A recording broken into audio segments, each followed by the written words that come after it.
Good morning friends, मैं उमेश सोनी आज आपके साथ लेके आया हूँ इतिहास की क्लास जो सभी प्रतियोगी परीक्षाओं पटवार, राजस्थान एसआई, पुलिस कांस्टेबल के लिए आपके लिए बहुत ही हेल्पफुल रहेगी।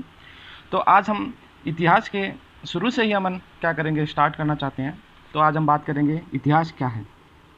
अपन बात करते हैं इतिहास है क्या। तो इतिहास जो है वो 3 शब्दों से मिलकर बना है, इति, है प्लस आस। इति का यहाँ अर्थ हो गया इस प्रकार, है का क्या हो गया वास्तव में, और आज का मतलब क्या हो गया किसी घटना का घटित होना। यानी कि इतिहास का अपन रियल में अर्थ देखें तो इस प्रकार वास्तव में किसी घटना का घटित होना क्या कहलाता है, इतिहास कहलाता है। अब अपन देखें कि इतिहास होता क्या है। यदि आपके पास ये क्वेश्चन आ जाए, चलो इससे पहले अपन ये बात करते हैं कि इतिहास में किन घटनाओं को सम्मिलित किया जाता है, किन घटनाओं को सम्मिलित किया जाता है। तो देखिए, इतिहास में सबसे पहले तो उन घटनाओं को सम्मिलित किया जाता है जो मानव जीवन को क्या करे, प्रभावित करे, और इसके साथ ही भौगोलिक जीवन को भी क्या करे, प्रभावित करे, भौगोलिक जीवन को भी प्रभावित करे। और वह घटना जिसमें क्या हो, क्रमबद्धता हो, यानी कि एक क्रम के अंदर जो निरंतर चली आ रही हो, तो वो क्या कहलाती है, इतिहास की एक घटना का प्रमुख जो उद्देश्य ये भी है कि उसमें क्या होनी चाहिए, क्रमबद्धता होनी चाहिए। और उस घटना का क्या होना चाहिए, हमें साक्ष्य भी मौजूद होना चाहिए, साक्ष्य मौजूद होना चाहिए। तो अब आप बात करेंगे कि ये साक्ष्य क्या है। तो साक्ष्य की बात करें तो ये साक्ष्य भी जो है वो 3 प्रकार के अपन देखते हैं। कितने प्रकार के, 3 प्रकार के। पहले अपन बात करेंगे पुरातात्विक साक्ष्य, पुरातात्विक साक्ष्य। अब पुरातात्विक साक्ष्य में क्या आएंगे, जैसे अशोक के शिलालेख, अपन बात करते हैं यहाँ शिलालेख है ना, और स्तंभ लेख, गुहा अभिलेख। गुहा अभिलेख के बाद में अपन बात करें जैसे मृदभांड आते हैं, मृदभांड के बाद में अपन ले लेते हैं भित्ति चित्र। तो ये सभी क्या आ जाएंगे, पुरातात्विक साक्ष्य। दूसरे प्रकार के साक्ष्य की बात करेंगे तो वो आते हैं अपने साहित्यिक साक्ष्य। अपन यहाँ बात करते हैं साहित्यिक साक्ष्य। तो साहित्यिक साक्ष्य भी क्या है, हमारे पास यहाँ 2 प्रकार के माने जाते हैं। एक तो है धार्मिक साक्ष्य। धार्मिक साक्ष्य जैसे कि अपन बात करें तो वैदिक साहित्य की बात करें, उसके अंदर जो साक्ष्य हमें मिलेंगे तो वो क्या हो जाएंगे, धार्मिक साक्ष्य। और दूसरी अपन बात करें तो यहाँ आ जाएगा धर्मेतर साक्ष्य, यानी धर्म के इतर, यानी कि धर्म की जो परे होकर जो साक्ष्य हमें प्राप्त होते हैं वो क्या कहलाते हैं, धर्मेतर साक्ष्य। इसकी अपन बात करेंगे जैसे गुप्त काल है, मौर्य काल है, अपने मुगल काल में जो साक्ष्य हमें मिलेंगे तो वो क्या कहलाएंगे, धर्मेतर साक्ष्य। और तीसरे प्रकार की साक्ष्य की अपन बात करें तो यहाँ आ जाता है विदेशी विवरण। तो विदेशी विवरण में आप सबको नाम से ही पता चल जाता है कि विदेशी यात्रियों या व्यक्तियों के द्वारा तात्कालिक भारतीय समाज और अर्थव्यवस्था का जो विवरण दिया जाता है, तात्कालीन भारतीय समाज और अर्थव्यवस्था का जो विवरण दिया गया है। फॉर एग्जाम्पल की अपन यहाँ बात करें तो एग्जाम्पल के रूप में यहाँ पे देख सकते हैं जैसे कि मैगस्थनीज की बात करें जो मौर्य काल से संबंधित है। तो मैगस्थनीज ने एक पुस्तक लिखी थी इंडिका, ठीक है, इसकी बात अपन मौर्य काल के अंदर करेंगे। फायान की बात करें जिसने फोको की किताब लिखी, ठीक है। और वैनसांग की बात करें, वैनसांग जिसने सीयू की किताब लिखी। तो इस प्रकार ये क्या हो गए, विदेशी विवरण। अब मैं आपको वापस ले चलता हूँ उसी प्रकार कि इतिहास है क्या। यदि आपके पास क्वेश्चन ये आ जाए एग्जाम के अंदर कि इतिहास 3 शब्दों के मेल से बना है, कि इतिहास आप देख लीजिए, आपको दिख जाएगा। इतिहास 3 शब्दों के मेल से बना है। यदि आपके पास ए ऑप्शन में लिखा हो कि अतीत की घटनाओं का अध्ययन, अतीत की घटनाओं का अध्ययन, ऑप्शन बी आपके पास ये आए कि अतीत की घटनाओं का क्रमबद्ध अध्ययन,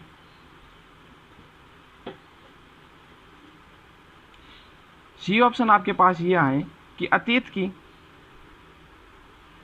घटनाओं का क्रमबद्ध अध्ययन जिसके साक्ष्य मौजूद हो, जिसके साक्ष्य मौजूद हो। और ऑप्शन डी, इसमें आपके पास ये आए कि अतीत की घटनाओं का वर्तमान की घटनाओं के साथ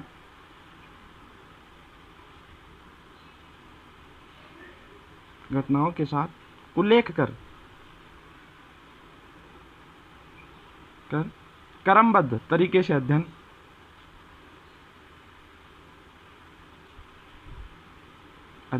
जिसके क्या हो, साक्ष्य मौजूद हो, जिसके साक्ष्य मौजूद हो। तो अब एग्जाम में ये क्वेश्चन आ जाए और आपके पास ये 4 ऑप्शन हो, तो आप इसमें से सही ऑप्शन कौन सा चुनेंगे? एकदम करेक्ट आंसर आपकी राय में कौन सा होना चाहिए? तो मैं आपको यहाँ बता दूँ, यदि एग्जाम में ये क्वेश्चन आता है तो आपको इसका आंसर लगाना है ऑप्शन डी कि अतीत की घटनाओं का वर्तमान की घटनाओं के साथ उल्लेख करके क्रमबद्ध तरीके से उसका अध्ययन करेंगे और जिसके क्या मौजूद होने चाहिए, हमारे पास साक्ष्य मौजूद होने चाहिए। अब अपन बात करेंगे इतिहास कि इतिहास को कितने भागों में बांटा जाता है। अब अपन बात करेंगे इतिहास। तो इतिहास को यहाँ पर अपन 3 भागों में बांट सकते हैं। पहले अपन जिसको बोलते हैं प्रागैतिहासिक, प्रागैतिहासिक बोल दीजिए या प्राक ऐतिहासिक बोल दीजिए, प्राक ऐतिहासिक, या इसको आप बोल सकते हैं प्राचीनतम इतिहास, प्राचीनतम इतिहास। दूसरे की अपन यहाँ बात करें तो दूसरे को आप बोल सकते हैं प्राचीन इतिहास, प्राचीन या आद्य इतिहास। और तीसरे की यदि हम बात करें तो यहाँ आपका आ जाएगा वर्तमान या आधुनिक इतिहास, वर्तमान या अपन बात करेंगे यहाँ, चलो यहाँ लिख लेता हूँ, आपको नहीं दिख रहा है तो यहाँ हम बात करेंगे वर्तमान या आधुनिक इतिहास। अब देखिए बच्चों, आपको ये किस प्रकार याद होगा कि प्रागैतिहासिक क्या होता है, प्राचीन या आद्य ऐतिहासिक क्या होता है, या वर्तमान या आधुनिक इतिहास क्या होता है। तो आप एक मान लीजिए कि एक छोटे बच्चे का जन्म होता है, तो छोटा बच्चा जैसे ही जन्मा तो आपने उसका नामकरण किया, मान लीजिए चिंटू, पिंटू, कालू, दोड़ू, कुछ भी आपने नाम रखा। मान लीजिए कि मैंने यहाँ उसका नाम रखा कालू, ठीक है, मान लीजिए उस बच्चे का नाम था कालू, ठीक है। अब इस बच्चे का नाम आपने कालू रख लिया, फिर जैसे ही थोड़ा बड़ा हुआ, यार दोस्तों के साथ घूमने लगा, तो उसको क्या कहने लगे, कालू। अब ये कालू भी क्या हो गया, बढ़कर आगे एकदम पढ़ लिख के बढ़िया ऑफिसर बन गया, तो अब इसको अपन क्या बोलेंगे, कालू राम जी। तो अब यहाँ से देखिए बच्चों कि जब ये बच्चा छोटा था तब न तो इसको लिखना पढ़ना आता था, न तो इसको लिखना आता था और न इसको क्या आता था, पढ़ना आता था। तो देखिए, न तो इसको लिखना आता है और न ही इसका पढ़ना आता है। तो प्रागैतिहासिक क्या हो गया बच्चों कि इतिहास का वह काल जिसको न तो अभी तक, जिसके न तो कोई लिखित साक्ष्य मौजूद है और जिसे न ही अभी तक क्या है, पढ़ा जा चुका है। तो अब यहाँ देखिए कौन से साक्ष्य आ जाएंगे। तो यहाँ अपन एग्जाम्पल की बात करें तो पुरातात्विक साक्ष्य की यहाँ क्या उल्लेख मिलता है, पुरातात्विक साक्ष्यों का उल्लेख कहाँ मिलता है अपने को, प्रागैतिहासिक काल में। तो दोबारा देखिए बच्चों, यहाँ पर एक छोटा बच्चा है जो पैदा ही हुआ है, तो वो न तो लिखना जानता है और न ही क्या जानता है, पढ़ना जानता है। तो आप समझ गए प्रागैतिहासिक काल के न तो लिखित साक्ष्य मौजूद हुए हैं और न ही उन्हें अभी तक क्या किया गया। जब लिखित साक्ष्य नहीं मिले गए हैं तो उन्हें पढ़ना भी कैसे आएगा। तो यहाँ क्या आ जाएगा, पुरातात्विक साक्ष्य मिले हैं। अब अपन बात करेंगे कालों की। अब ये काले है, जैसे बच्चे को अपन क्या लिखना तो अपन क्या सिखा देते हैं, लेकिन बोलना वो अभी तक क्या है, जानता नहीं है। तो जैसे ये काले बड़ा हुआ ना थोड़ा सा, ठीक है, तो इसको क्या आ गया, लिखना तो इसको आ गया। ये लीजिए भाई, लिख तो इसने दिया, लेकिन ये अभी तक ये बच्चा क्या है, पढ़ना नहीं जानता। तो अपन आद्य इतिहास के बारे में क्या कह सकते हैं कि ये इतिहास का वह काल है जिसके लिखित साक्ष्य तो मौजूद है लेकिन उसे अभी तक क्या है, पढ़ा नहीं गया है। फॉर एग्जाम्पल की अपन बात करें तो यहाँ आ जाएगी अपनी सिंधु सभ्यता, ठीक है, और अपन एक अपने बात कर लेते हैं यहाँ वैदिक सभ्यता।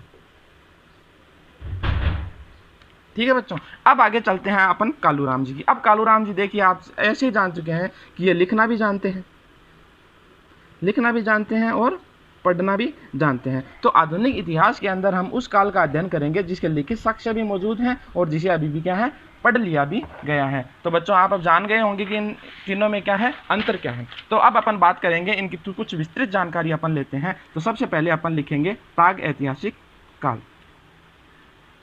प्रागैतिहासिक काल।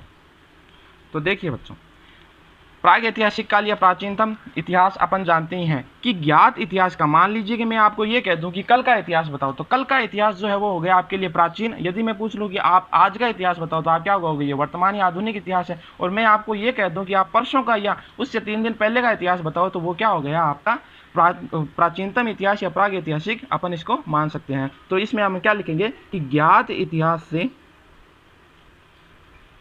पूर्व का इतिहास क्या कहलाएगा, प्रागैतिहासिक काल कहलाएगा। अब मैंने आपको इसमें बता ही दिया कि इसके लिखित साक्ष्य तो क्या है, मौजूद नहीं है, ठीक है, और न ही इनको क्या है, और यहाँ न ही किसी प्रकार की लिपि का उदाहरण मिलता है, और न ही यहाँ किसी प्रकार की लिपि का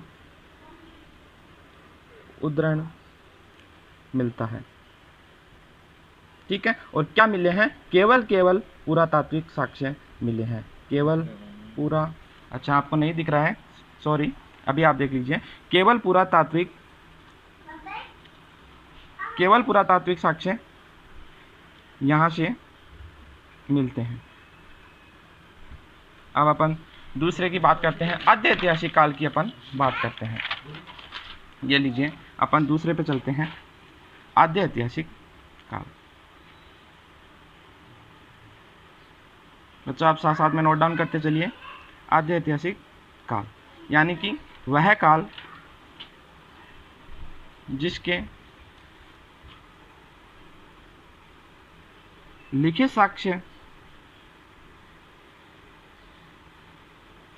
तो मौजूद हैं लेकिन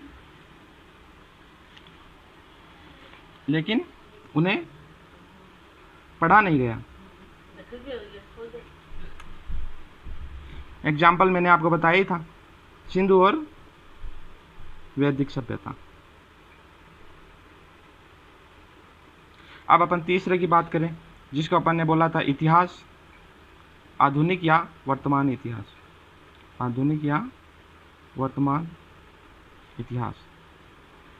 इसको मैंने आपको बता ही दिया कि इसके लिखित साक्ष्य भी मौजूद हैं, लिखित साक्ष्य मौजूद और पढ़ा जा सकता है।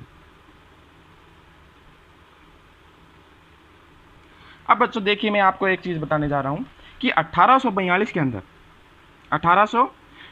के अंदर क्या हुआ कि कर्नाटक के एक रायचूर जिला था, कर्नाटक के रायचूर जिले में लिंगसुगर नामक गांव था, एक लिंगसुगर नामक गांव। लिंगसुगर नामक गांव में अपने को क्या मिले, यहाँ कुछ पाषाणकालीन क्या मिले हैं, औजार मिले हैं। यहाँ क्या मिले हैं अपने को, पाषाणकालीन औजार मिले हैं। अब आपको पता है जब मानव की उत्पत्ति हुई तो सबसे पहले उसने क्या, पत्थरों का प्रयोग किया।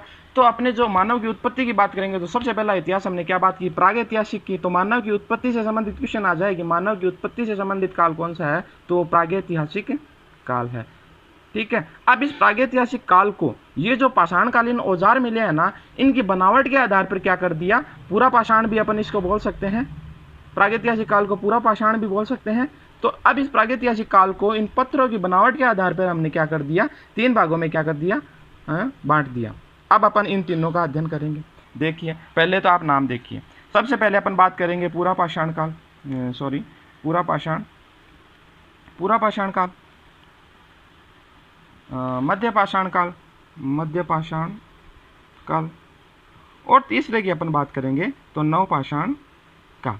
तो देखिए बच्चों, सबसे पहले उसने क्या किया, पत्थरों का प्रयोग किया था, ये आप सबको पता है। तो इन पत्थरों की बनावट के आधार पर जो है प्रागैतिहासिक काल को फिर से क्या कर दिया, 3 भागों में डिवाइड कर दिया, पूरा पाषाण काल, मध्य पाषाण काल और नवपाषाण काल। तो अब अपन लेके चलते हैं एक एक को। सबसे पहले अपन बात करेंगे पूरा पाषाण काल की। देखिए, अब इस काल को जैसे मैंने आपको पहले ही बता दिया कि इस काल में मानव की उत्पत्ति को बताया जाता है, मानव की उत्पत्ति को बताया जाता है। और इस काल में देखें तो सबसे प्राचीन काल है, सबसे प्राचीनतम काल की बात कर रहे हैं, तो इसमें क्या होगी, मानव की स्थिति जो है वो दयनीय होगी।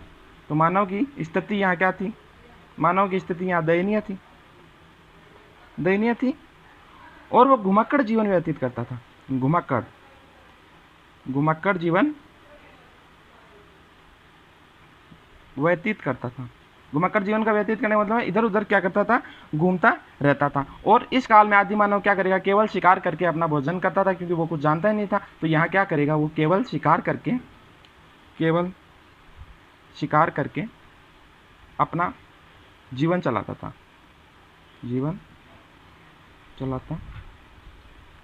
अब देखिए बच्चों, यहाँ शिकार की बात हो गई, तो शिकार करने के लिए वो किस प्रकार के औजारों का प्रयोग करेगा, तो वो यहाँ जो है पत्थर से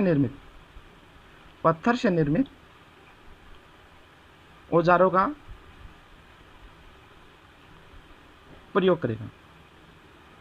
ठीक है बच्चों, अब बात करेंगे तो क्वेश्चन ये आ जाए, पत्थर से निर्मित औजारों का प्रयोग सर्वप्रथम कौन से काल में किया, पूरा पाषाण काल में। अब ये पूछ ले कि पत्थर से निर्मित मानव ने जो पहले हथियार का प्रयोग किया था तो उसका नाम क्या था, तो उसका नाम था हस्तकुठार। इंग्लिश में बात करें तो इसको बोलते हैं हैंड एक्स, हस्तकुठार। ये क्या है, देखिए बच्चों, ये मान लीजिए कि एक बड़ा सारा पत्थर से बना हुआ एक औजार था, जिसके ब्रुश टाइप मान लीजिए, ऐसा करके, जैसे ब्रुश में ये दांते लगे होते हैं ना, उस प्रकार से ये पत्थर से बना हुआ क्या था, एक औजार था। ठीक है बच्चों, तो इस हथियार का क्या है, सर्वप्रथम प्रयोग किसने किया, आदि मानव ने किया। अब बच्चों ये तो हो गया सर्वप्रथम हथियार था, ये क्या था, हथियार।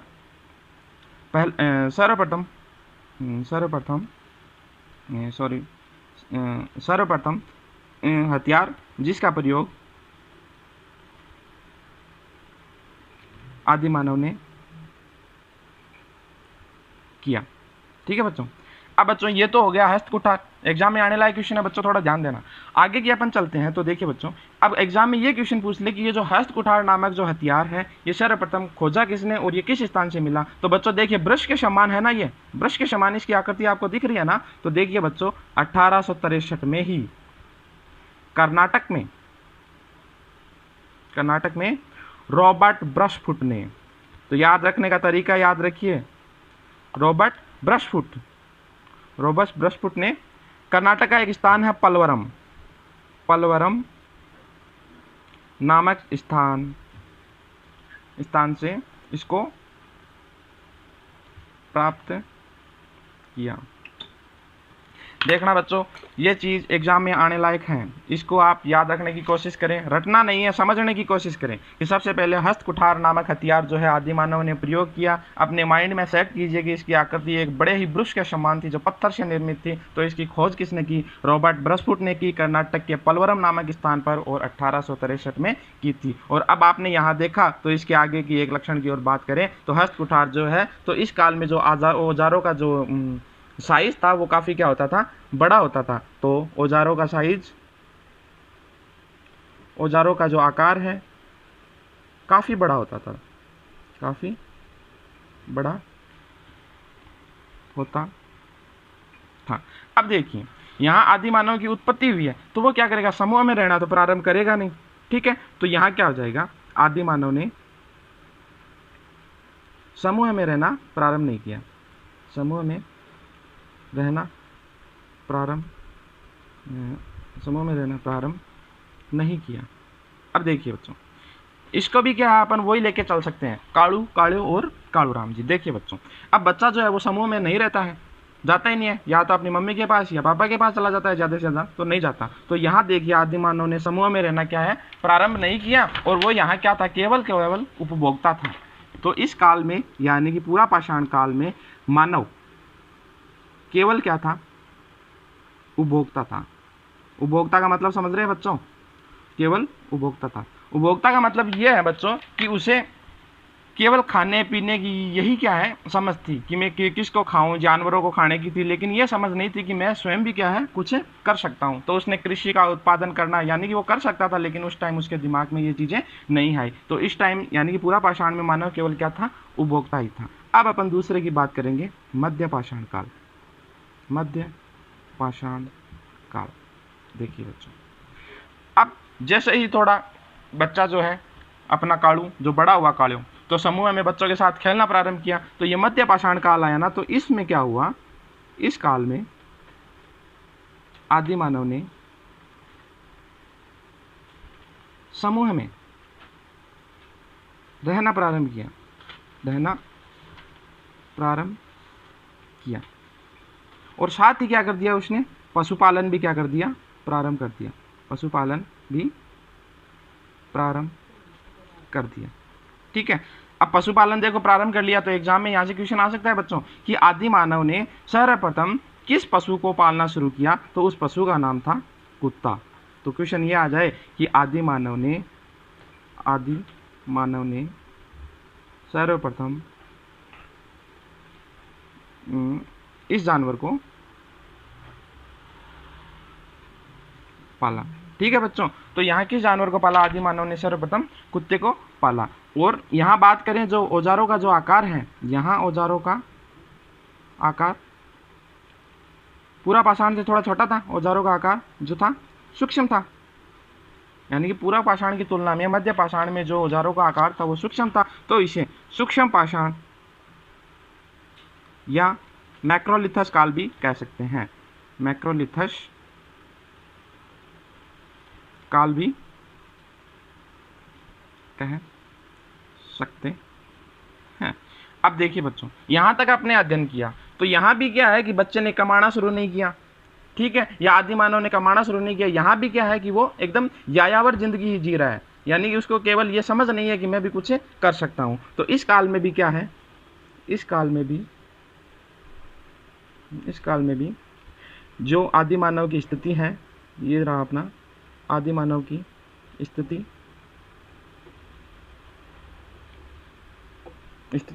क्या है, यायावर्ती, और वो शिकार ही कर रहा था, और वो शिकार ही कर रहा था। अब अपन बात करेंगे अपने नवपाषाण काल की। देखिए, ये अपन चलते हैं नवपाषाण काल। देखिएगा बच्चों, अब देखिए आपका जो बच्चा था कालियो, वो अब बड़ा हो गया, ठीक है, बड़ा हो गया तो क्या करनी पड़ेगी, उसकी सगाई करनी पड़ेगी, शादी करनी पड़ेगी। तो जैसे ही शादी करेंगे तो 7 फेरे लेने के लिए उसको क्या करना पड़ेगा, अग्नि के चारों ओर क्या लेने पड़ेंगे, उसको फेरे लेने पड़ेंगे। तो अपन नवपाषाण की बात करें तो मानव ने क्या किया, अग्नि का आविष्कार किया, अग्नि का आविष्कार किया। तो क्वेश्चन ये आ जाए कि अग्नि का आविष्कार आदि मानव ने किस काल में शुरू किया, तो बच्चों नवपाषाण काल में। अब देखिए बच्चों, शादी हो गई तो वो क्या करेगा, घर बसाने प्रारंभ करेगा। तो स्थायी बसावट, देखिए बच्चों कितना आसान तरीके से हम याद करेंगे। उसने क्या कर दिया, स्थायी बसावट क्या कर दी, प्रारंभ कर दी। अब देखिए शादी हो गई तो खाने पीने के लिए भी कुछ करना ही पड़ेगा, तो इसने साथ में ही साथ क्या कर दी, कृषि करना भी क्या कर दिया, प्रारंभ कर दिया, कृषि करना भी प्रारंभ कर दिया।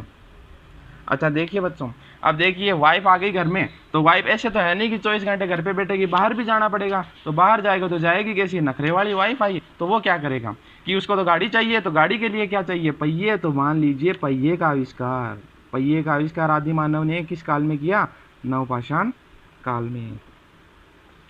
ठीक है बच्चों, और ये पूछ ले लास्ट बात करें अपन यहाँ कि आदि मानव ने सर्वप्रथम किस धातु का प्रयोग किया, आदि मानव ने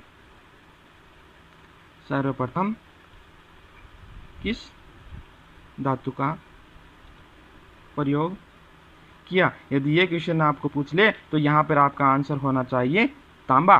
ठीक है, और इसके साथ देखिए बच्चों, यहाँ इसने क्या किया, कृषि करना प्रारंभ किया, यानी कि अनाज उसने पैदा करना सीख लिया। तो अनाज यदि वो पैदा कर रहा है तो उसे रखने के लिए उसे क्या चाहिए, मृद भांड भी चाहिए। तो अनाज को संग्रहण करने का क्या कर लिया, कार्य भी उसने कर लिया, अनाज को संग्रहण करने का कार्य भी कर लिया। अब देखिए बच्चों, एक इंपॉर्टेंट बात मैं आपको बताने जा रहा हूं, नोट लगा के आप विशेष रूप से इसको लिख लीजिएगा कि नवपाषाण काल में आदि मानव उपभोक्ता के साथ साथ उत्पादक भी बन बैठा है। देखिए बच्चों, उत्पादक भी बन बैठा है। ठीक है। और खाद्य संग्रह की मैंने आपको बात बताई थी कि खाद्य संग्रह उसने कर लिया। और दूसरा नोट लगा के लिखिए बच्चों कि जो अपने ये मध्यपाषाण काल है, मध्यपाषाण काल जो है, इसे भारतीय इतिहास का संक्रमण काल कहा जाता है। संक्रमण काल कहा जाता है। तो बच्चों, ये था आज आपके लिए अपने प्राग ऐतिहासिक, आद्य ऐतिहासिक और आधुनिक इतिहास से संबंधित कुछ इंपॉर्टेंट क्वेश्चन जो एग्जाम में इससे कम 2 से 3 क्वेश्चन तो अपने को देखने को ही मिलते हैं। और प्राग ऐतिहासिक काल को अपने औजारों, पत्थर से बने औजारों के निर्माण के आधार पर, उनके आकार के आधार पर वो 3 प्रकार से हमने बांटा, जिसको पूरा पाषाण, मध्य पाषाण और नवपाषाण काल में हमने बांटा। तो बच्चों, कल हम आगे बात करेंगे आद्य इतिहास। आद्य इतिहास से हम स्टार्टिंग से लेके चलेंगे बच्चों। आद्य इतिहास में हम बात करेंगे सिंधु सभ्यता की। तो कल आपकी क्लास लेंगे बच्चों सिंधु सभ्यता की। सिंधु सभ्यता को आपको विस्तार से, बड़े ही अच्छे तरीके से आपको अध्ययन करवाया जाएगा। कोई भी चीज़ रटने की आवश्यकता नहीं है। ट्रिक के माध्यम से आपको मैं अच्छे तरीके से क्या है, इस सिंधु सभ्यता को आपको याद करवाने की कोशिश करूंगा। जय हिंद, जय भारत दोस्तों।